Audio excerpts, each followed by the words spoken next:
Thank you so much for Saludo Excellence Awards and the Philippine Leadership Awards. On behalf of the Philippine Events Industry, DC Events Management wants to thank you.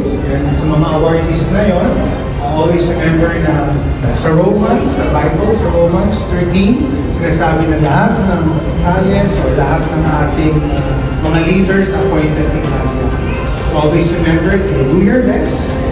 And sabi nga ni Joshua sa Bible, as per my house, we will serve the Lord. Thank you so much.